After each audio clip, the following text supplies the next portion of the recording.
Gamecool Books, episode 43, A Little Wiser. When I was a kid and rode the bus to school, my innate love of story was nourished by friends and neighbors who would tell me all sorts of jokes and tall tales, and who listened as I spun out my nascent philosophy. Then there was a year when our school was under renovation, and so the bus rides became a good deal longer. We even took the highway part of the route there to the school building we had to attend during the construction.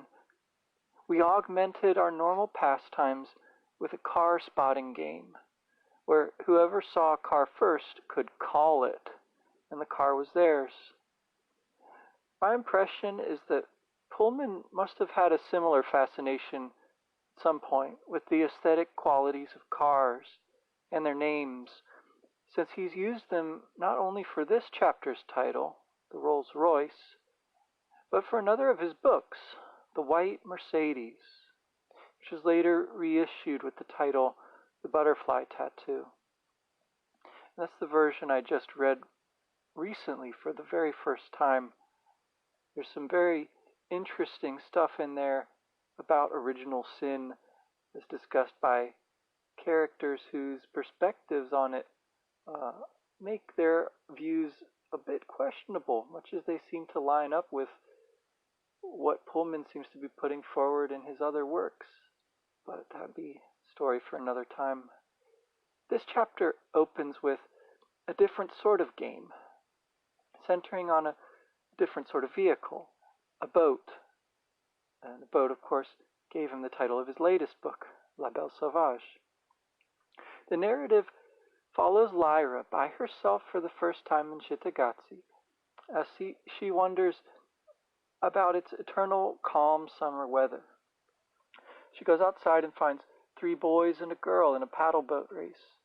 And it's a kind of play that would be familiar to her, who once thought of stealing the Costa's boat. And the play takes hold of them, whereas for her, that plan to steal the boat was derailed by the arrival of the Gobblers in Oxford.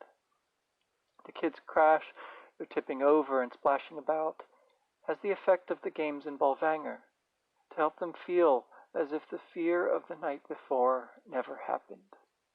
It makes sense that they're a little younger than most of the other kids, and so that when Lyra joins them, she never finds it hard to talk to other children. She can't be that much older than them. The little silver fish that Pan becomes here is a beautiful image for her intelligence. And even when he's frog-shaped, poor Pan, the narrator commiserates, he mirrors her own amphibiousness between childhood and maturity, just as she sits in the shallows between the sea and the dry land. Pan will be spending a lot of time in her shirt pocket this chapter. The kids' questions, all rapid fire, don't really get an answer, but they don't seem to mind because they're more interested in answering hers. They impart sage advice about cat superstitions, half in awe, half disbelieving that they really saw that big pard, Pan's leopard form. She puts them off again, dismissing it as a dream and how things look different in the moonlight, which is certainly fair. And she learns more of what they have to tell her. They are, indeed, spectre orphans, at least one of them is, and yet can still serio-comically reach out and pretend to grab what they can't see and say, I got one now. This reciprocity of ignorance on the part of the children and specters is actually what protects them, according to their theory. And they have 2 stories about where the specters come from, just as Joachim Lorenz told the witches. They're either because of the guild, or they come as a punishment from God. Colorfully, the latter supposition is attributed to a granny, and laughed off with the ultimate ad hominem, she got a beard, your granny. She's a goat, all right. And perhaps her demon is, if only it were visible. The preferred theory, perhaps popularized by the guild itself, or else the sort of anonymous gossip that gave rise to tales of gobblers back in Lyra's world. It runs that these knowers of philosophy, alchemy, all kinds of things. And another kid interjects here, the specters come from the stars. One representative philosopher, anyway, was making lead into gold by cutting and cutting it. And he cut it and cut it smaller and smaller till he came to the smallest piece he could get. There ain't nothing smaller than that. So small you couldn't see it even. But he cut that too. And inside the smallest little bit there was all the specters packed in, twisted over and folded up so tight they took up no space at all. But once he cut it, bam, they whooshed out, and they've been here ever since. That's what my papa said.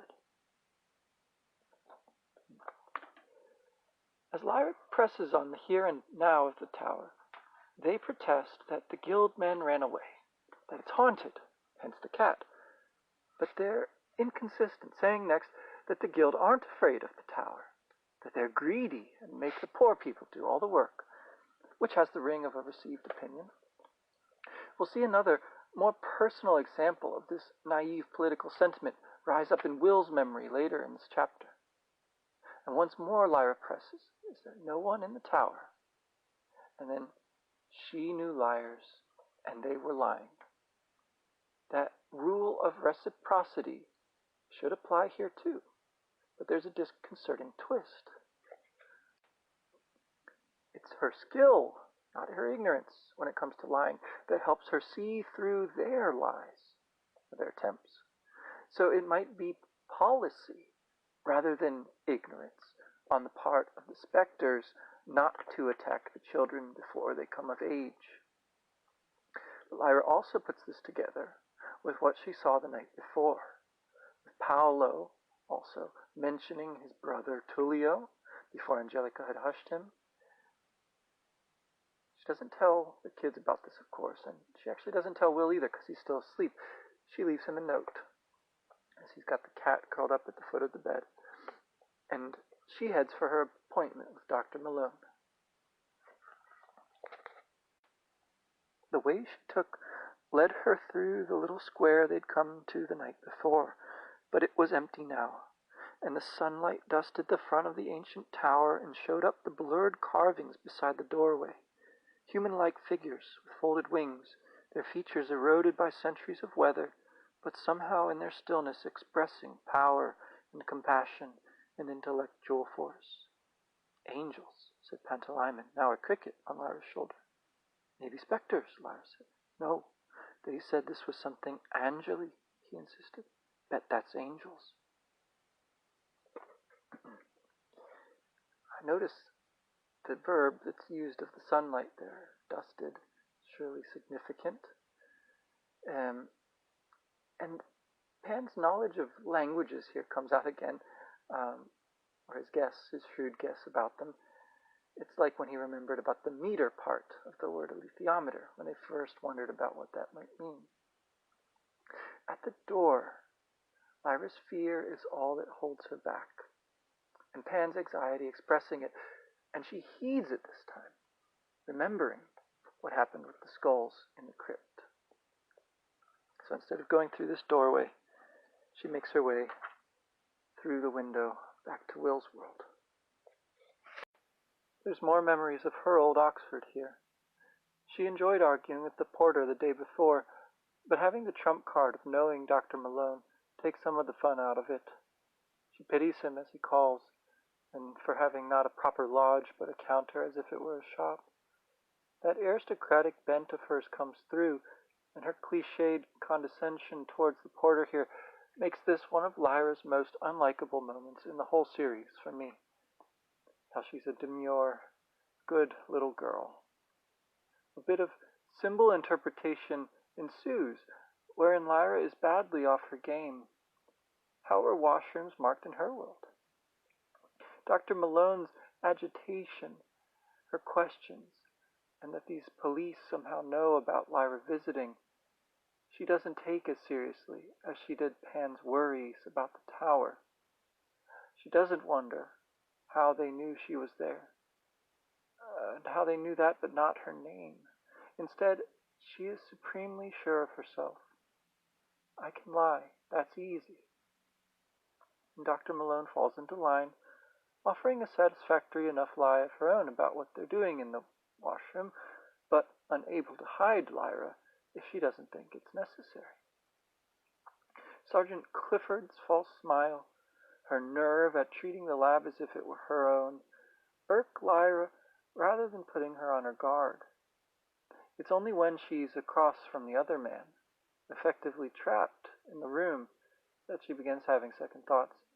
The full consequence of what she's about to do still doesn't hit her, but she has a twinge of regret that she knows what the alethiometer meant for her to be doing, and it was not this.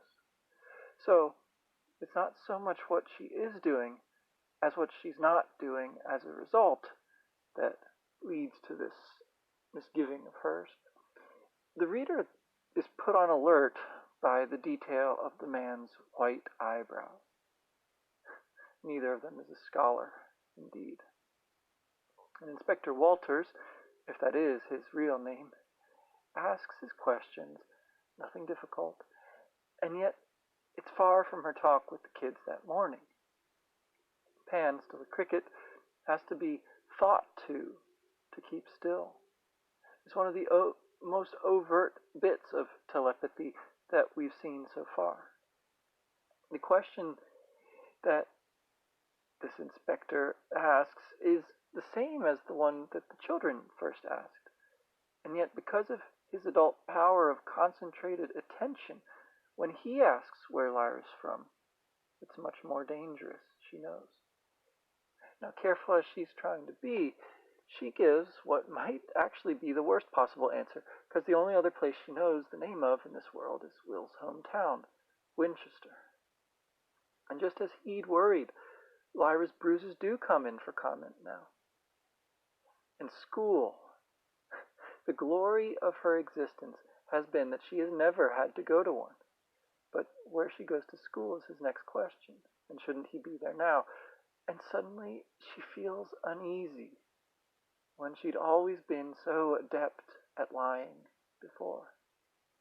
There are clearly a number of reasons for this, but I can't help seeing that the school question should come up as being a particularly salient one on which she should begin to founder, precisely because she thinks she's finding her way. She came to see Dr. Malone. And where's she staying? Well, she adapts Will's lie that he told the motorists about not remembering the address. She gets to talking about her father, Lord Asriel, who never appears and isn't named, of course, but nevertheless he's present here. Her father's a physicist, and then she begins to lie more easily, becomes more fluently.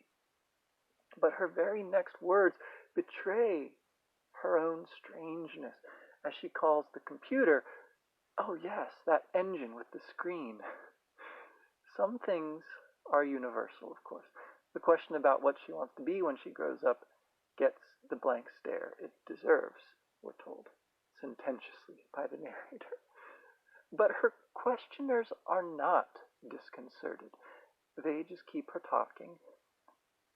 Her father's doing the same kind of work, yes, and that's true up to a point, after all, investigating what's called in this world dark matter, and her next prevarication, that he does some things better, is much like what she said about the relative merits of her and Will's worlds after they'd come out of the movie theater. With her mind on how to spin out the dark matter line of questioning, she's unprepared for the real object of their questioning all along to suddenly surface. To the question about Will, she responds automatically and naturally, and maybe even before the reader realizes what's going on, she knows she's made a horrible mistake. Not so much what she answered, which isn't any truer than anything else she said, but simply her own half-distracted attention leading her respond so naturally to a question about someone she's pretending not to know. That is the issue here. The very skill that she has at lying leads her into this trouble, and her confidence in it. Luckily, Dr. Malone responds even faster than the officers, or whatever they are. She gets in their way, trips one of them, fouls up the other, and gives Lyra time to run away. Pan, as a crow, the author's friend, gets her away from a couple of scientists, maybe some shades of Bolvanger here, and she makes it downstairs, where she races past the porter before he can navigate his cumbersome desk flap. Lyra tries to push the revolving door the wrong way, and the porter bumbles into the way of the pale-haired man, and this all lends a kind of bizarre comedy to the chase. But the narrator reminds us that for Lyra it's no joke. She cuts across roads. Oh, he was frightening. She runs back, and Pan, calling the way to her from his flying vantage, he's the one who gives her the idea to double back and lose the pale-haired man. And specifically, she runs past the Banbury Road, dodging cars again, and onto Norham Gardens.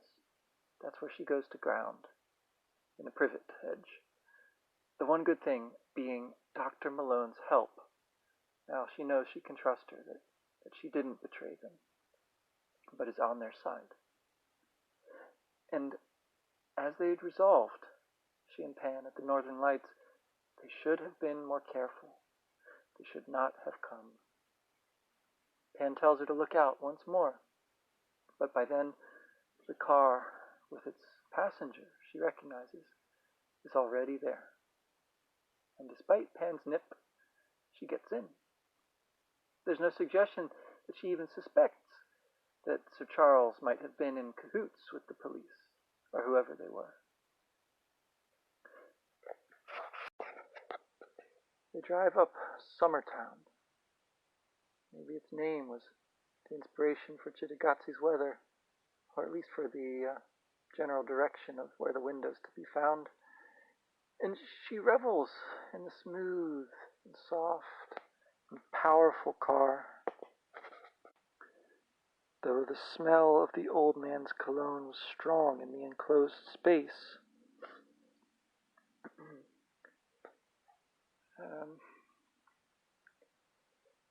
And in that string of adjectives, smooth and soft and powerful, it even parallels the description of the angel decorations on the tower doorway, which expressed power and compassion and intellectual force. So it's rather ambiguous all around. Meanwhile, she feels that she's finally safe. And that was the impossible dream of Will's on finding the world of Cittàgazzi. It carries for Lyra the added element of a competition that she's won, that deadly earnest race. She gives a hiccup of triumph.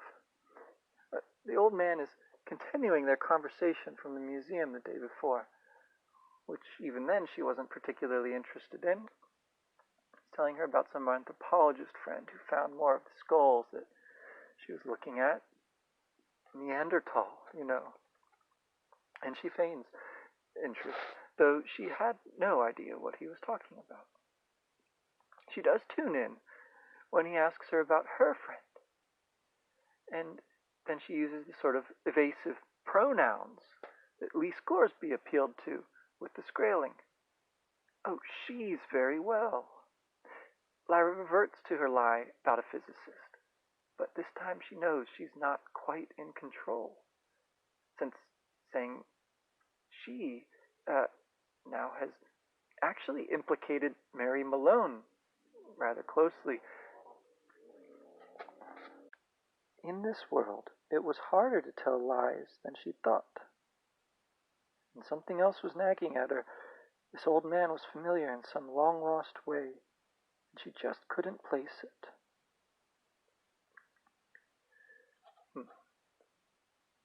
The old man is a reader, at least in a limited sense, because he saw something about dark matter in the Times that morning. He asks if she's going in for physics, that same patronizing question. She sort of politely answers it this time.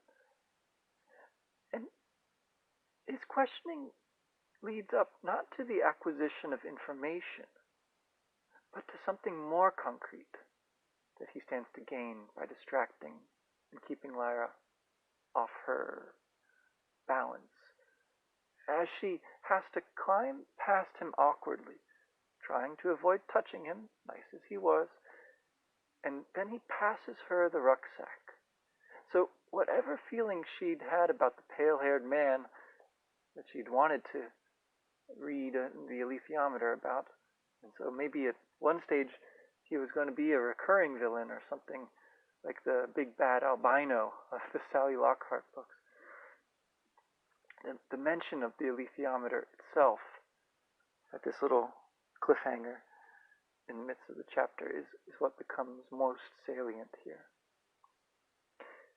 We cut to Will, who too is reading again, reading the clear handwriting on the flimsy sheets, imagining who the writer was, and he makes reference to himself. That's the part in particular he seems interested in. The mention of the writer, of course, is a self-conscious reference on Pullman's part, and doubly so because he is both writer and fatherless.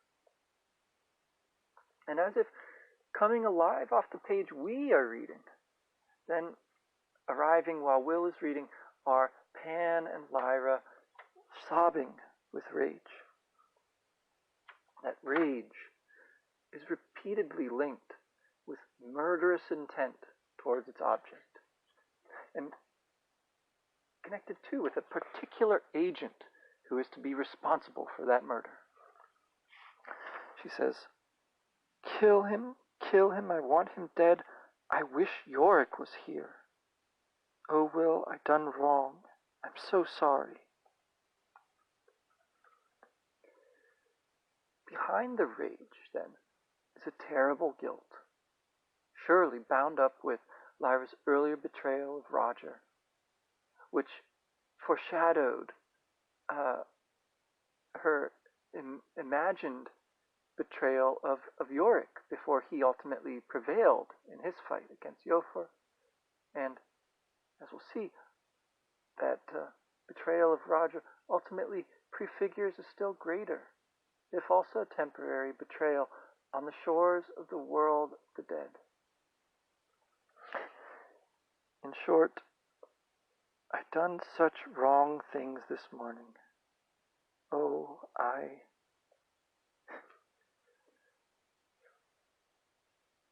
She calls the old man a low thief, stinky old man, who before had seemed to be her rescuer. He stole the alethiometer. He remains only a proxy for her bitterness towards herself, though, for having done such wrong things. And Will, observing this, continues the modulation between literary performance and realism. He reflects that hearts really did break. But when her wailing and Pan's howling caused the kids down the beach to shade their eyes to look over, he has to intervene. When she says, I promised, it has immediate reference to her promise not to give him away, of course, but there are also additional reference here to her promise to the master to keep the alethiometer secret, and her promise to herself and Pantalaimon to be more careful after Roger's death. None of this is articulated, but from Pan's form as a young, clumsy dog, Will understands there's something she's too ashamed to tell him. Her demon tells the story from here, that they asked a lot of questions and tricked them. That is, they used Lyra's strengths against her. They gave it away that they knew Will, and at this he begins flickering in agitation through different shapes. But that mistake is not terribly grave, since the man, who's Will's whose description Will recognizes, didn't see them come through the window. But Lyra's face is rigid like a Greek mask, another embodiment of literary convention, as she relates how the old man had seen her using the alethiometer, how he must have taken it. There's still no suggestion that these events with the police and the old man could be connected, so why should she feel particularly guilty about either mischance? It's because the alethiometer told her to stop looking for dust and to help him find his father. But she'd done what she wanted. And as she says it, Will knows it's true, that she could have helped him, and now she can't. And Will's anger here, like Lyra's anger, must have a self-reflexive component. After all, she'd offered him basically to tell him more about his father the day before, when she was demonstrating her reading of the instrument. But he cut her off then, and now, similarly, he breaks away from her supplicating touch and will not forgive her when she says she's sorry. But she thinks, then, that there's a way to make it all right. And a light comes in her eyes, yet another, quite literal, living example of a literary trope. The answer is in a piece of writing, the perfectly conventional business card the old man gave her the day before, with his address on it. This address gives them the means to go and get it back, as far as she's concerned. Will reads it differently.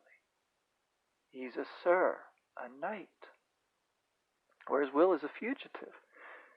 And he calls Lyra's idea to go and steal it, and calls her stupid. It's about the meanest thing he does in the whole series.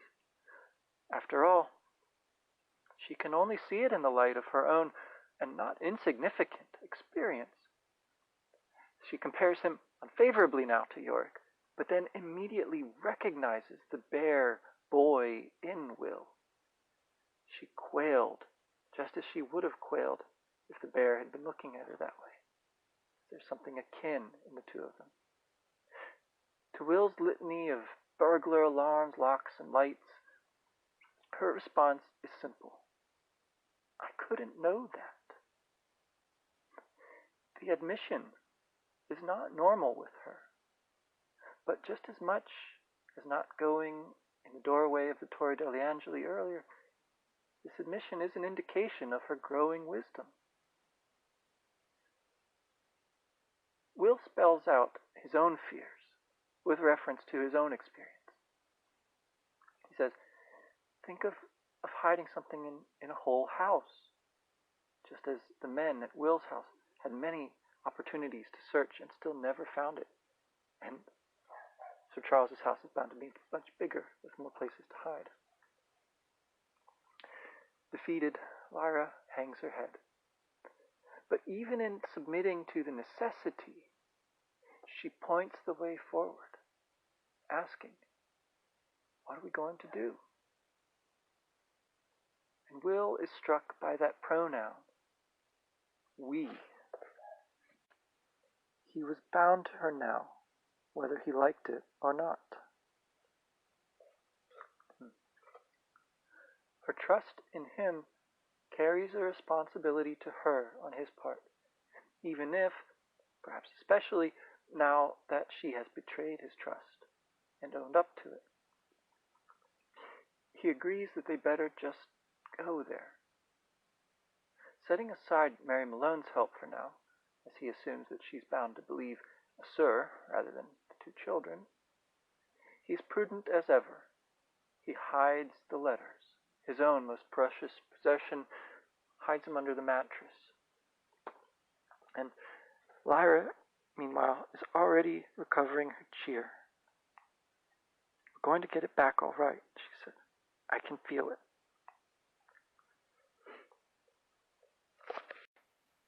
Now Will continues the silent treatment as they walk to Headington. It was much harder for Lyra now than it had been even in the Arctic on the way to Bolvangar, for then she'd had the Gyptians and Yorick Byrnison with her, And even if the tundra was full of danger, you knew the danger when you saw it. Here, in the city that was both hers and not hers, danger could look friendly, and treachery smiled and smelled sweet. And even if they weren't going to kill her or part her from Pantalaimon, they had robbed her of her only guide. Without the alethiometer, she was just a little girl lost. That description should probably recall Mrs. Coulter, of all people, and if she'd made that connection, she might have further realized who it is and where it's from that she knows Sir Charles. Another strongly implied allusion comes in the phrase, little girl lost. That's Blake's poem again, from the Songs of Experience. The whole theme of guidance, the nature of the alethiometer's guidance, of course, comes to the fore chiefly once its absence is felt, and it will remain pronounced through the rest of the series. The house, the color of honey with its Virginia creeper, seems to associate Sir Charles's wealth and power, his upper-class assumptions and privilege, with colonialism. His theft of the alethiometer is a kind of rape, much like the extraction of resources from colonies to pile up private luxuries. The echoes of the spectre orphan's complaint about the guildman's greed are picked up here, the memory that comes back to Will. It makes him grit his teeth. How when he was young they went to a house not unlike this, he and his mother, and some people made his mother cry. Lyra, once again, is sensible enough not to ask him why he's angry.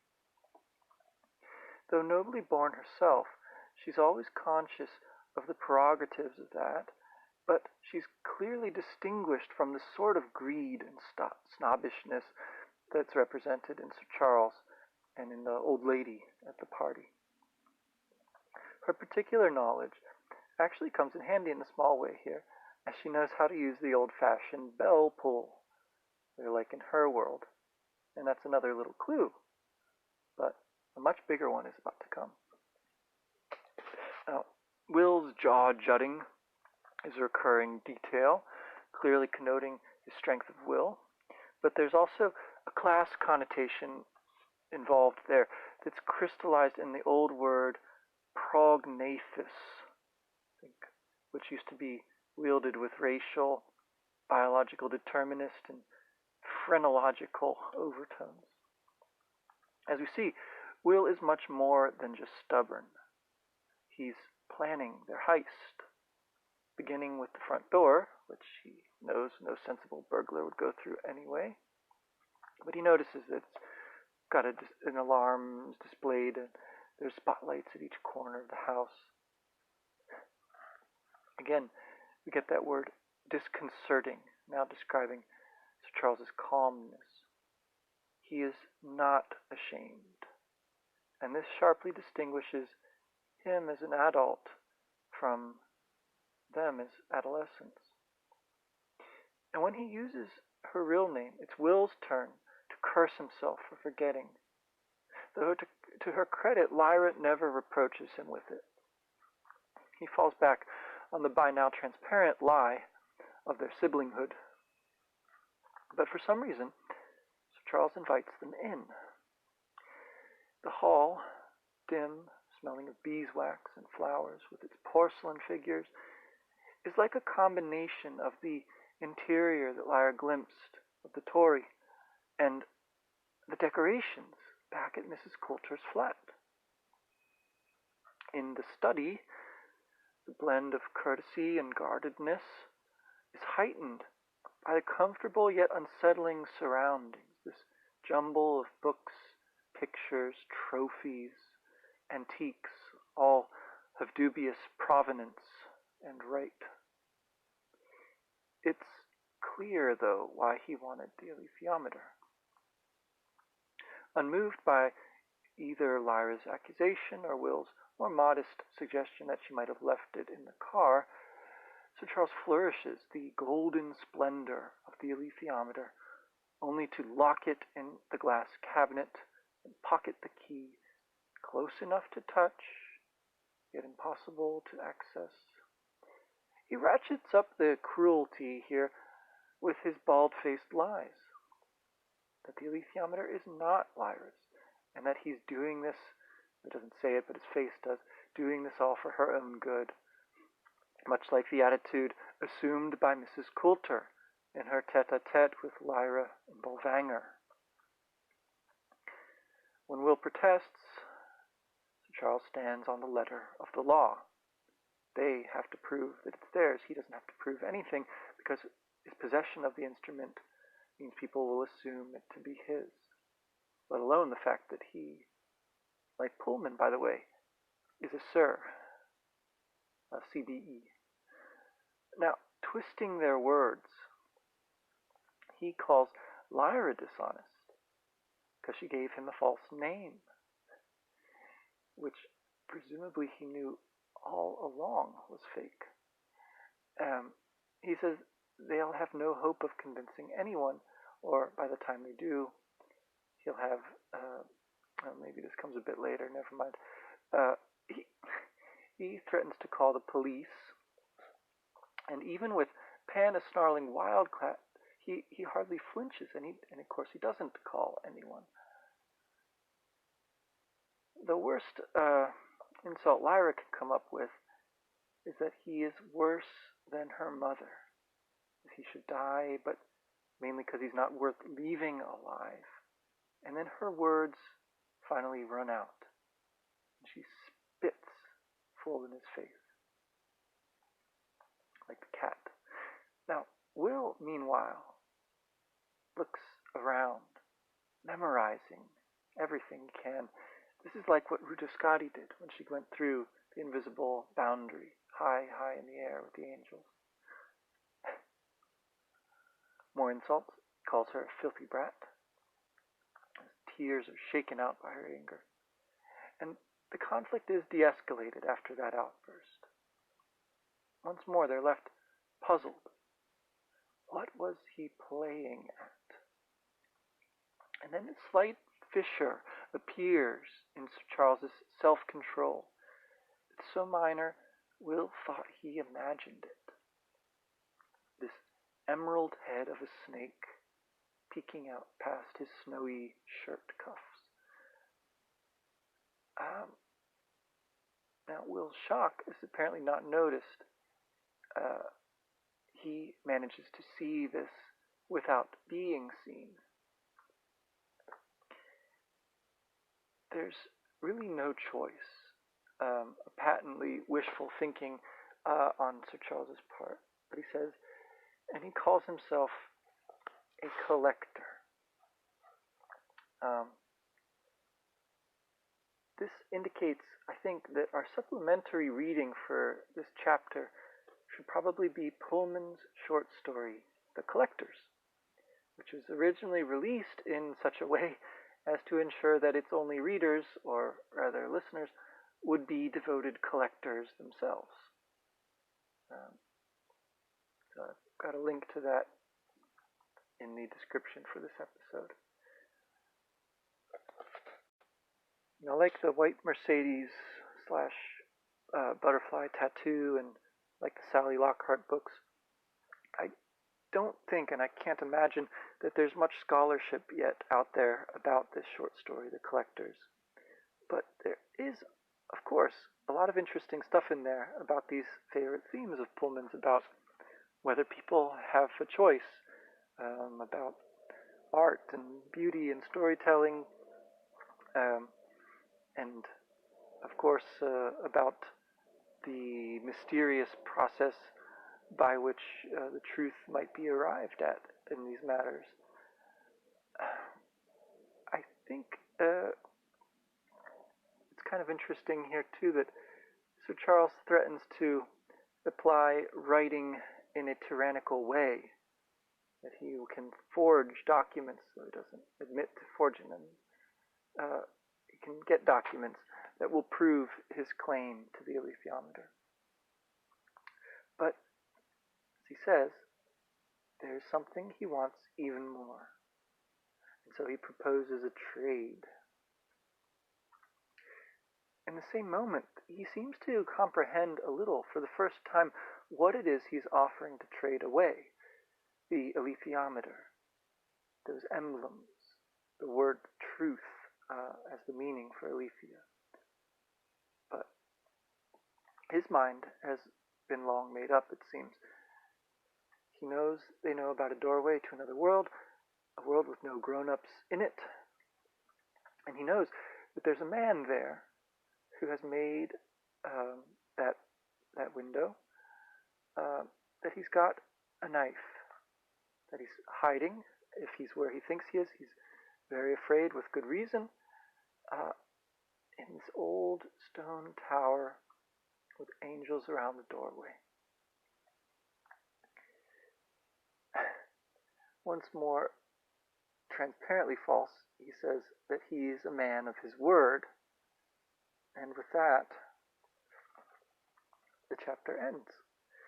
Though the action from it into the next is perfectly continuous, and will build over the next couple of chapters, actually, to some major turning points in the series, as we'll see. So thanks again for listening.